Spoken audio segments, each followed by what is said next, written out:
Fala aí, pessoal, tudo certo? Bom dia, boa tarde, boa noite. Não sei qual é o horário que você está vendo aí esse vídeo. Vamos lá. PlayStation 3, tá? Isso aqui é uma placa de PlayStation 3 Fat. Você percebe que ela está com bastante oxidação na placa, né? Devido ao tempo que fica parado aí, certo? Geralmente estraga esses aparelhos, o pessoal demora muito para levar para o conserto e tal. Deixa guardado.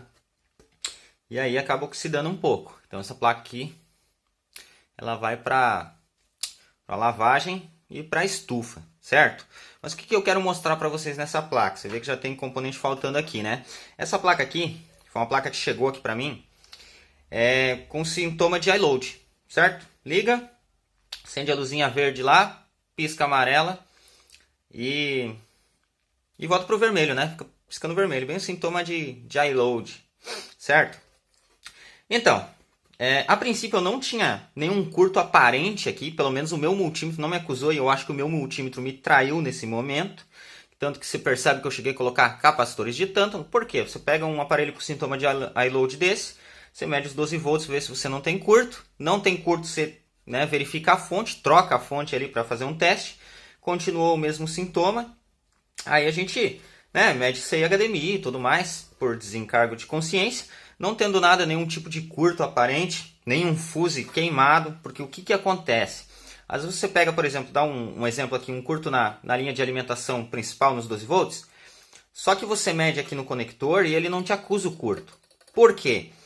Porque o PlayStation ele tem alguns fusíveis, né? Se você perceber, ó, aqui a gente tem um, aqui a gente tem outro. Então o que acontece? Muitas das vezes gera um curto numa determinada área da placa na linha de 12 volts e gerando esse curto ele queima o fusível. Ou seja, ele isola aquela parte. Então somente aquela parte está em curto. Lá no conector não vai ter curto. Então por isso que é sempre importante você medir tanto no conector, mas medir também aqui nos fusíveis, certo? Os fusíveis são todos marcados na placa aqui. Aqui por exemplo, F6301. F6302, então você consegue achar a grafia aqui, onde começa com F, você já sabe que é um fuse, certo? Então sempre é importante você colocar a ponta preta em escala de continuidade, você coloca a terra ponta preta no GND da placa, qualquer parte do GND da placa, e você mede tanto no conector aqui para ver se tem curto, mas mede também nos dois lados dos fusíveis aqui, porque de repente você tem algum tipo de curto numa área isolada, porque gerando curto, muitas das vezes o fusível queima, que na verdade é a sua função. Então se ele executar a sua função, muitas das vezes você vai ter curto numa área isolada da placa. Então o game vai dar um sintoma de iLoad. Vamos lá, esse aqui, tá? Quando eu medi aqui, ele me apresentava uma resistência alta. E aí é que eu falo que talvez o meu multímetro me traiu. Esses multímetros muitas vezes eles dão umas bugadas, E eu acho que ele me traiu, porque eu não tinha nenhum tipo de curto aqui na linha dos 12 volts. A fonte desse aparelho estava boa. Eu não tinha nenhum tipo de curto no CI HDMI, nem no CI de rede e nem no CI de áudio e vídeo. Aqui o aparelho PlayStation ele trabalha com dois CIs, com CI HDMI e um CI de áudio e vídeo. Por isso, muitas das vezes que você pega aí um PlayStation 3 que não está dando imagem pelo HDMI, o que você vai fazer? Testa pelo áudio e vídeo. Se pelo áudio e vídeo funcionar, pode ser que seja um problema somente no CI HDMI, certo? Dificilmente tu vai achar um que não funcione áudio e vídeo e que venha para reparo, Porque esses games aqui o pessoal usa tudo no HDMI, é muito raro usar no áudio e vídeo. Então se der algum problema no CI de AV, dificilmente o cliente vai ficar sabendo, porque ele utiliza só no HDMI, certo? Então, eu tinha uma resistência alta, não tinha nenhum tipo de curto, medi nos fusíveis, não me deu nenhum tipo de curto. O que eu fiz? Vamos jogar os tântalos, Problema nos neck tokens. Você vê que eu coloquei os tântalos aqui, coloquei 3 tântalos. Testei o aparelho e para minha surpresa não funcionou. Continuou com exatamente o mesmo sintoma. E aí o que eu fiz? Pensei, de repente é um problema aqui de BGA. Ou seja, fui lá, retirei a placa da carcaça. Porque antes de eu retirar, por exemplo, a placa do PlayStation está aqui na carcaça, certo? Eu nem retiro ela. Eu venho e faço os testes aqui na linha de alimentação principal, os testes que eu tenho que fazer. Se ele não tem nenhum tipo de curto, eu já coloco os tântalos aqui e ligo, só para ver se o game vai aguentar. Se ele aguentar, não, funcionou, aí eu vou ter que tirar a placa para fazer a limpeza, a lavagem dela e troca de pasta térmica, mas pelo menos o game já está resolvido, certo? É assim que eu trabalho aqui. Nesse caso, né, não funcionou aqui a parte dos tântalos, e aí eu fiquei encucado. Bom, deve ser um problema de BGA, né, porque eu não tinha nenhum curto aparente, né, coloquei os tântalos, então não era um problema de insuficiência na alimentação do processador gráfico, então eu fiquei com aquela, tem um problema de BGA. E aí eu fui retirar a placa para fazer a limpeza, tirar a pasta térmica velha aqui e para colocar na estufa, né, para a gente fazer um rebaling. Só que antes disso eu retirei a placa aqui e resolvi, né, do nada resolvi medir de novo.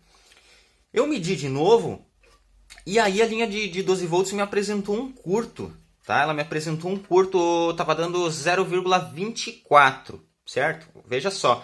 Aí eu pensei, de repente, na hora que eu liguei, gerou o curto, né? Não, ó, aqui tinha um capacitor cerâmico. Não sei se vai dar para vocês verem aí, mas ele tá escurinho aqui, tá queimado, certo? Tava queimado. Tirei esse cara fora, pensei, ele que tá em curto. Tirei ele fora e continuou, ou seja, não era somente ele. E aí o que eu fiz? Retirei esse do lado, que era a probabilidade dele estar queimado era grande, por ele estar aqui na mesma região, e não resolveu, tá? Esses aqui eu não tirei, tá? Eu tirei depois isso aqui, porque eles estavam todos meio feios, esses capacitores aqui, eu resolvi trocar. Então agora depois eu vou fazer a lavagem aqui, vou colocar uns capacitores mais bonitinhos, em melhores condições aí. E aí o que eu fiz? Como o curto continua aqui, o que eu faço? Você está vendo que aqui tem uma linha, né? Onde liga os dois capacitores. Então você virando a placa, essa linha atravessa para o outro lado da placa. Você virando essa linha daqui nesses capacitores. Você está vendo? E aí eu tinha curto aqui também. Essa parte aqui é a parte de alimentação aqui da RSX. Eu tinha um curto também. Então eu poderia ter um curto nos dois capacitores cerâmicos que estavam aqui que eu retirei. Poderia ter um curto no 6 aqui. Ou poderia ser um eletrolítico, que é um pouco mais difícil dele entrar em curto, mas acontece. Só que antes de eu sair retirando aqui, primeiro eu retirei os dois cerâmicos aqui, que são fáceis de retirar aí, porque geralmente eles entram em curto, né?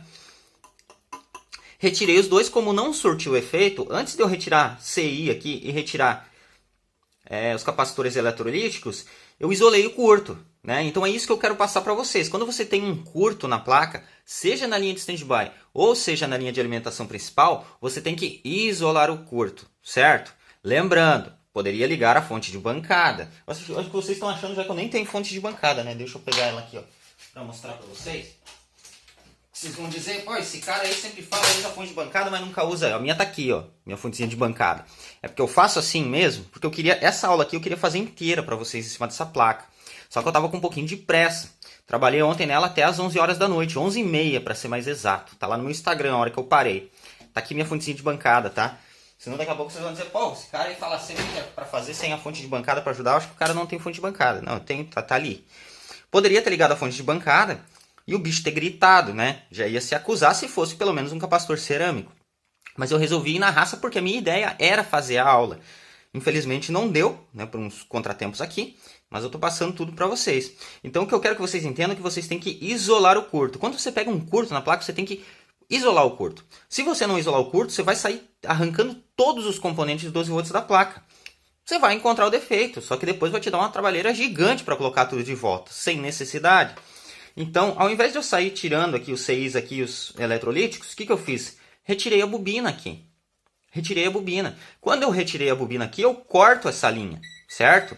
Então, o componente que está em curto de um lado ou de outro não vai passar curto para a linha inteira. Porque se um componente, por exemplo, na linha de 12 volts entra em curto, a linha completa de 12 volts vai ficar em curto. Eu cortando essa linha, tirando a bobina, eu isolo. Então, se o curto estiver desse lado, o curto vai permanecer desse lado. O outro lado já vai voltar ao normal. E vice-versa. Se o curto estiver desse lado, o outro lado da linha já vai permanecer normal. E aí eu sei que eu vou ter que trabalhar só nessa região. Certo? Então, é isso que eu queria que vocês compreendessem. Acredito que isso vocês já tenham entendido, tá? Mas eu sempre reforço, porque isso facilita muito na hora de você encontrar um curto. Retirei a bobina daqui e o curto permaneceu aqui. Ou seja, nessa região que vinha aqui para o outro lado da placa. Certo? Que eu falei para vocês. E aí o seguinte, percebi eu, tá? Essa região aqui, o curto já sumiu. Percebi eu que eu permaneci com o curto ainda nessa região. Essa região aqui trabalha com 12 volts. Essa região aqui trabalha com 12 volts, também tinha o curto. Essa região aqui trabalha com 12 volts também, e também permanecia o curto. E aqui próximo ao conector. E aí eu fui meio que pela intuição, né? Vamos primeiro perto do conector. Aqui, ó, eu tinha um capacitor cerâmico, está vendo? O bichinho que estava em curto era esse cara aqui, certo? Por que eu vim para cá? Poderia ter começado por essa região? Poderia. Aqui eu tenho bobinas que eu posso retirar também. Essas bobinas de PlayStation aqui, elas são chatas de retirar, então eu evito. Aqui eu retirei para facilitar, para não ficar com a área toda da placa para trabalhar. Mas elas são chatinhas de tirar. Então eu evitei de tirar um pouco. Pensei, vou tirando o capacitor cerâmico primeiro. E aí dei sorte, né? Porque o problema poderia estar aqui, poderia estar aqui, poderia estar aqui ou poderia estar aqui onde ele estava, certo? Se eu tivesse, por exemplo, não tivesse o problema aqui, certo? O problema não tivesse nesse capacitor. O que eu ia fazer aqui? Próximo passo. Eu ia vir ou para essa área ou escolher uma delas, né? Ou essa área, ou essa área, ou essa área. E aí eu tinha a possibilidade de tirar a bobina e ver se o curto ficou para cá ou ficou para o outro lado, né? Se o curto ficou aqui, eu já sei que o curto está aqui. Se o curto ficou para o outro lado da placa, eu já sei que pode estar nessa ou nessa região. Nessa aqui não estaria. Só que como as bobinas são chatinhas de tirar nesse modelo de game, o que eu iria fazer aqui? Ia retirar esse capacitor cerâmico aqui. Não funcionou, eu retiraria esse aqui. Por quê? Porque eles são mais propensos, né, a entrar em curto. Tanto que aqui era um capacitor cerâmico que estava em curto. Nessa placa eu dei sorte. Então, por exemplo, você pegou um game com a linha de alimentação principal e curto, principalmente esses FETs aqui. Tu pegou ele com problema na linha de alimentação principal, curto na linha de 12 volts, vai nos capacitores cerâmicos, tá? Não esse aqui, certo? Não esses aqui. Esses aqui eles trabalham junto com a GPU. Esses aqui dificilmente eles entram em curto, a não ser quando o processador gráfico está em curto. Geralmente o problema desses FETs tá nessa região aqui que eu falei para vocês. Aqui onde tinha um queimado, certo? Torradinho. E nessa região aqui. Geralmente o problema está aqui ou do outro lado da placa. Aqui e aqui, certo? Na maioria dos casos, esse aqui, o problema estava aqui. Mas é difícil acontecer, geralmente está lá, certo? O que eu quero passar para vocês é essa parte de você isolar o curto para trabalhar somente numa área e não precisar ficar quebrando cabeça aí. Beleza? Eu vou aproveitar esse vídeo aqui e já vou mostrar para vocês um teste, certo? Um teste aqui de RSX, para você saber se ela está em curto. Muitas das vezes você tem um problema de iLoad e antes mesmo até de você, de repente, colocar os tântalos, você pode medir, né? Ou antes mesmo de fazer um rebalem, você pode medir esse processador. Porque de repente se ele estiver em curto, você já sabe que você vai ter que tirar e colocar o outro, não tem choro. Como é que é esse teste? Deixa eu pegar aqui o meu multímetro. Isso se eu não perdi tudo? Não, tá aqui. Não preparei o multímetro aqui porque essa aula era só para passar essas informações aqui para vocês. Gente, quem tiver dúvida sobre uma aula, pergunta, tá? Pode perguntar aí pelo curso. Mas que eu não entendi isso aí. Às vezes para mim tá muito claro, só que eu já estou acostumado a fazer. Então talvez para mim fique muito claro, mas talvez alguém não entendeu. Não entendeu? Joga lá no grupo, tá? Joga lá que a gente se entende lá. Se precisar, eu faço uma outra aula mostrando o que você não entendeu. A gente tem que aprender, tá? Não pode ficar com dúvida. Porque isso aqui vai te ajudar demais. Esse aqui foi um game que chegou pra mim ontem. E aí sim, eu ainda bati cabeça, demorei, porque o meu multímetro ali me traiu, né? Eu medi a primeira vez aqui na linha de 12 volts, aqui ele me apresentou um curto, certo? E no fim, ele não me apresentou o curto, aliás. Então eu comecei a trabalhar com outras possibilidades. E aí depois que eu fui verificar, que eu fiz um teste novamente, aí me apresentou um curto. Daí eu fiquei naquela, ué. E aí eu já fui reto no multímetro porque já aconteceu isso comigo, tá? Já aconteceu de às vezes eu medir um componente, ele não apresentar curto, daqui a pouco eu medi de novo o mesmo componente e ele estava em curto, mesmo sem ligar a placa. Teste aqui do processador. Você quer saber se o processador gráfico tá em curto? O que você vai medir? Tá? A terra ponta preta, multímetro em escala de continuidade. Você tá vendo esse capacitor aqui, ó? Capacitor cerâmico, aqui a gente tem um capacitor cerâmico. Em alguns modelos ele fica aqui na vertical aqui, ó, na lateral. Então você mede para o lado de cá dele, ó, no lado esquerdo dele aqui, certo? Você está vendo que tem uma resistência lá de 200? Ele precisa ter essa resistência, tá? Se ele tiver em curto aqui, dos dois lados desse capacitor, você já sabe que o processador está morto, tá? O processador está em curto. Você pode medir também esse capacitor aqui. Ele dá geralmente, quer ver? Vamos pegar aqui, ó. Ó, tá vendo como o meu multímetro tá meio doido? Ó, dá uma resistência lá de 151. Geralmente é por aí, tá? 140, entre 140 e 160, nessa faixa, tá? Então, tendo essa resistência nesse capacitor aqui e não tendo curto nesse capacitor aqui, você já sabe que a probabilidade do processador gráfico tá bom é grande. Claro que isso não é uma coisa exata, não é, por exemplo, uma certeza, né? Testei aqui, tá bom. Não é isso. Ele pode estar danificado em outro setor, mas pelo menos curto nele, no processador você não tem. Certo, pessoal? Queria mostrar isso para vocês. Essa placa agora aqui, eu vou colocar os capacitores que eu retirei aqui. Vou estanhar aqui novamente, né? Aqui a gente tem aquele estanho velho da placa, então vou estanhar toda essa parte, passar malha primeiro, estanhar, colocar os capacitores no lugar, colocar o bichinho que eu tirei daqui e a bobina de cá. Vai para lavagem essa placa, estufa e depois só montar e tá ganho, certo? Tá vendo? Uma plaquinha de FAT, cara. Muita gente não trabalha com esse PlayStation 3 FAT. Esse aqui me deu trabalho porque o multímetro me traiu ali. Cheguei até a colocar tântalos aqui. Então esses tântalos eu não vou nem retirar, tá? Já vou deixar aqui, porque esses neck tokens também já não deve estar 100%. Então eu vou deixar. O cliente vai com o gamezinho filé, tá? Depois que eu montar ele tudo certinho, vou verificar como é que tá as temperaturas, né? Esses games aqui, principalmente o FAT, o pessoal estraga, deixa muito tempo parado. Quando ele vai ligar de novo, geralmente, aqui embaixo dessa chapinha metálica, o nome disso aqui é IHS. Embaixo do IHS tem uma camadinha de pasta térmica, certo? E por ficar muito tempo parado, quando o pessoal religa, geralmente essa pasta já está seca, ela está trincada, e aí o game superaquece. Vamos ver como é que é a situação desse aqui. Se ele superaquecer, a gente já faz aí uma aula de retirada do IHS, da forma de retirar. Tem no meu canal lá, a forma que eu faço, mas vamos fazer uma para ficar de acervo aí também no curso, certo? Muito importante, tem que ter muito cuidado para retirar, para não arranhar o processador, porque senão você perde o aparelho, certo? Se você arranhar as trilhas, são bem rentes aqui, então se você arranhar ali, você rompe trilhas e não tem o que fazer, só trocando, certo?